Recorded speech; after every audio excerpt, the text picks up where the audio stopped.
Joshua chapter 1.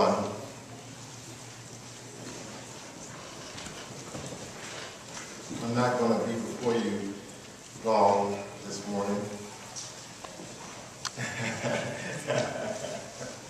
You don't you really stay right there. Brother Hale said that we all say that.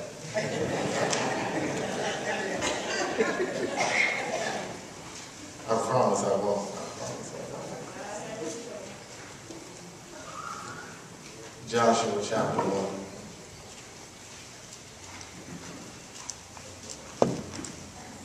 Verse 5.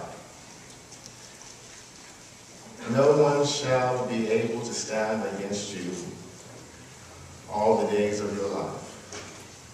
As I was with Moses, so I will be with you. I will not fail you or forsake you. Be strong and courageous, for you shall put this people in possession of the land that I swore to their ancestors to give them. Only be strong and very courageous, being careful to act in accordance with all the law that my servant Moses commanded you. Only be strong and very courageous. Amen. Amen.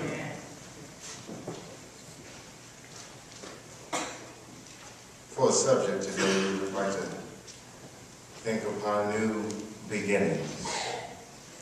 New beginnings. I appreciate new beginnings. New beginnings remind me of what I was called to do and what God expects me to do. New beginnings give me a fresh renewal. I was licensed to preach the gospel in 2004 at the Gilfield Baptist Church in Petersburg, Virginia. It is one of the oldest churches in our country's history, holding fast at 217 years old. In 2004, our church theme at Gilfield was New Beginnings. We took the time that year to evaluate where we needed to be and where we were going. We were able to rededicate ourselves to what God wanted us to do and come to the realization that it was not about us, but it was about serving God and God's people. Yeah. Unless we take time to evaluate who we are and understand what God wants us to be, our living shall be in vain. And no New Year's resolution could ever fulfill that true purpose of what God wants us to do for Him and His people. Right. So today, as we gather here at the Queen Street Baptist Church, I want to challenge us to rededicate ourselves to what God has called us to do and what He expects us to do. And what a better time to rededicate ourselves to everything that God requires us to do than at the beginning of a brand new year. Inside of this text, we find Joshua fulfilling the purpose of God. In chapter 1 of this letter, God tells Joshua on 3 different occasions to be strong and courageous because God is with him. Joshua will be taking the Israelites into a new land. Joshua is taking over after the death of Moses and is going into something new. And he has the great obligation of leading these people into the promised land. We here today are going to deal with the challenge that God gave Joshua, which is to be strong and courageous no matter what in his new position. Now we all here today have been given a brand new beginning. We are going into some unfamiliar territories that we have never experienced before. So my challenge to you today is to be strong and courageous and to remember that the Lord is indeed with you. Our obligation is to remember the past and to use its experiences as a foundation for our new beginning. This is also the time for us as a body of believers to rededicate ourselves to our true purpose and the mission of this church. Why do we need to be strong and courageous, and what are the tools in which we need to be strong and courageous with? Well, the first thing is that we need to be strong and courageous because we're going to be presented with some things that we have not experienced before. In our text, Joshua is about to take the people into the promised land. Moses led them while they were in the wilderness, but Joshua's responsibility is to take them into the promised land, taking them into another chapter of their lives, a place they've never experienced before, and it takes strength and courage to do something that we've never done before. It takes strength and courage to face each day. We cannot fear because God has done something for us in the past to prepare us for this new journey. The promise of God is that He will be with us. I don't know what happened to you in 2012, but I do know that some of us have been sick. Some of us had things that kept us up at night. Some of us had financial issues, and some of us had relationship problems. And some of us were still trying to find ourselves. But lay it all aside and let's move into 2013. Strength and courage are the weapons of this year. We gain strength when we put our lives in God's hands. Things people say about us won't hurt so bad. If someone tries to hurt you, you can move on because you have a new kind of faith. And that trust and believe that people will indeed do things to try to hurt you. People will talk about you. People will mistreat you. People will lie on you. But God will give you a type of strength that will surpass all of those things. This strength that God gives, no man could ever take it away. It's not muscles. It's just putting your life in God's hands. Gandhi said at one point in his life that strength meant muscles. But now it means getting along with others and being kind to other people. Why do we need to be strong and courageous? The second reason why we need to be strong and courageous is because we need faith to believe that our worst days are over. The wilderness experience is over. Faith is what we need. It is implied in this text that faith is the key element to the transition of these people from one place to another. These people had been in the wilderness for 40 plus years. Their hope and prayer is that it will be better than what they are seeing right now. We have to have faith to believe that this year will be better than the one that we're coming out of. 4 years ago, I had to write a paper on my theology, Earl. It's called the Credo Statement. I wrote my paper and I dealt with the foundations of what made up my theology. And I was dealing with Kant and his approach on process theology and Aristotle's concept on philosophy and religion. And I tried to merge the two together. I was even dealing with James Cole's Black Liberation Theology and reading his book, Black Theology and Black Power. And over again, I kept on reading Malcolm and Martin in America, A Dream or a Nightmare. I just knew that my paper was on point. My professor said to me, Jonathan, I see what you're doing and I like the way that you've written your paper. I see your path and I understand it. This is a good paper and I like the way that you think. But there is one problem to your paper. You left something out of your paper that is so key. Dr. Michelle Jacques Early said to me that you're leaving out faith.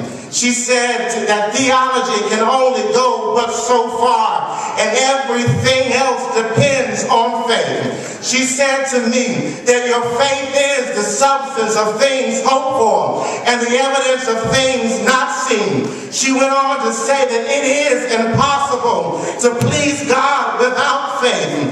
Just read the word, and it says in Hebrews 11, by faith we understand that the universe was formed by God's hand. By faith, Abel was offered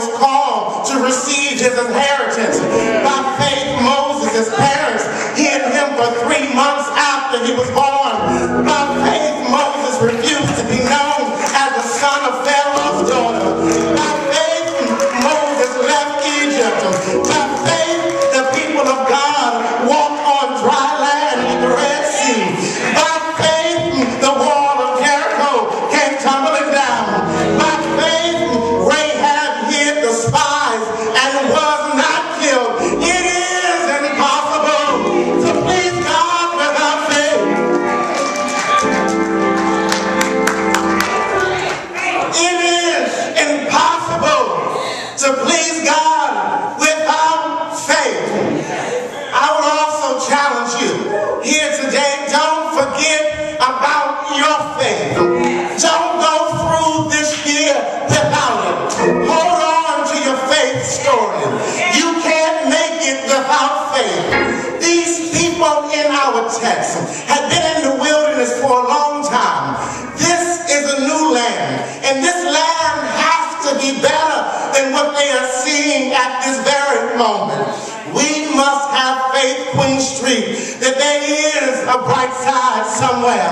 And don't you rest on until you find it. In the book of Daniel, when the 3 Hebrew boys were in the fiery furnace, they had the faith that God would deliver them.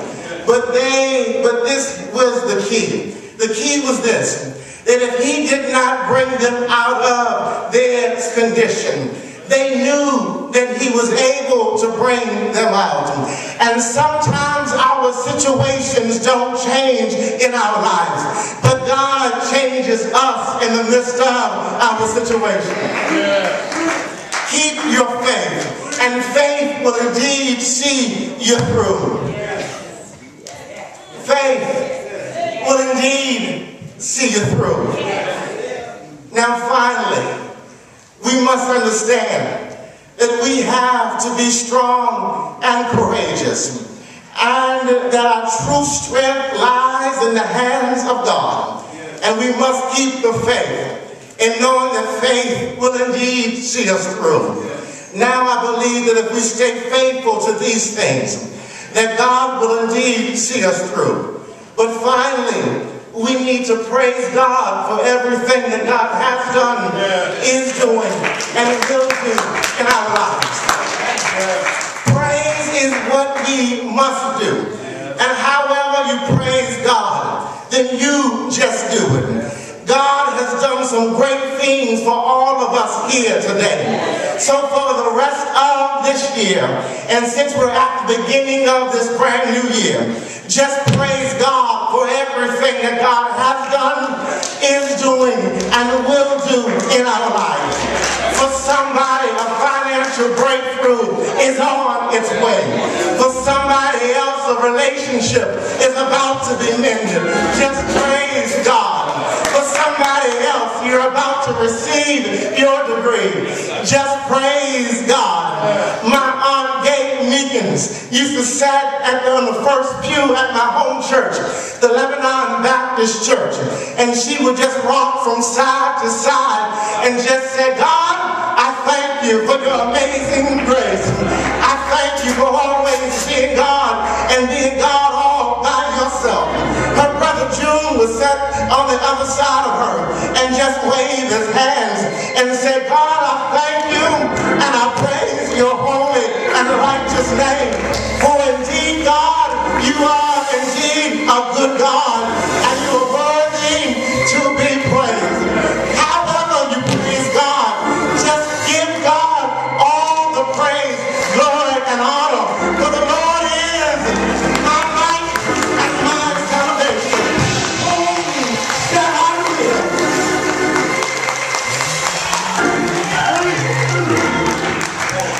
However you praise, just praise Him.